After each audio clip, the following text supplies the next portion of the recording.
गांव के बाहर घने जंगलों के बीच एक पुराना कुआं था। इस कुएं के बारे में गांव वालों का कहना था कि यह शापित है। लोग मानते थे कि हर अमावस्या की रात इस कुएं से एक अनजानी शक्ति निकलती है जो किसी को अपनी ओर खींच लेती है। हालांकि कुछ इसे अंधविश्वास मानते थे, लेकिन गांव के बुजुर्गों की कहानियों ने इसे डरावना बना दिया था। एक दिन 3 दोस्तों अर्जुन, विकास और पायल ने इस रहस्य को सुलझाने का फैसला किया। तीनों साहसी थे और भूत प्रेत की कहानियों पर यकीन नहीं करते थे। उन्होंने अमावस्या की रात कुएं के पास जाने की योजना बनाई। रात घिरते ही तीनों टॉर्च और कैमरे लेकर जंगल की ओर चल पड़े।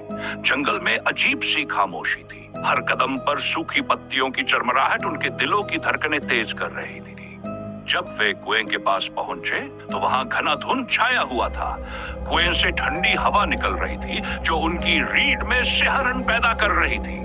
जैसे ही वे कुएं के करीब गए, उन्हें अंदर से एक अजीब सी आवाज सुनाई दी। आवाज ऐसी थी जैसे कोई मदद के लिए पुकार रहा हो। अर्जुन ने साहस करके कुएं में झांकने की कोशिश की, लेकिन अचानक हवा तेज हो गई और टॉर्च की रोशनी कमजोर पड़ गई। अचानक कुएं के अंदर से एक परछाई निकली। वह परछाई धीरे धीरे आकार ले रही थी। अब वह एक महिला का रूप ले चुकी थी, जिसके बाल बिखरे हुए थे और आंखें चमक रही थी। वह चीखती हुई बोली, तुम्हें यहाँ नहीं आना चाहिए था। तीनों के पैरों तले जमीन खिसक गई। उन्होंने भागने की कोशिश की, लेकिन ऐसा लगा जैसे किसी अदृश्य शक्ति ने उन्हें पकड़ लिया हो। कुएं के आसपास की हवा और भारी हो गई और जंगल की खामोशी डरावनी चीखों में बदल गई।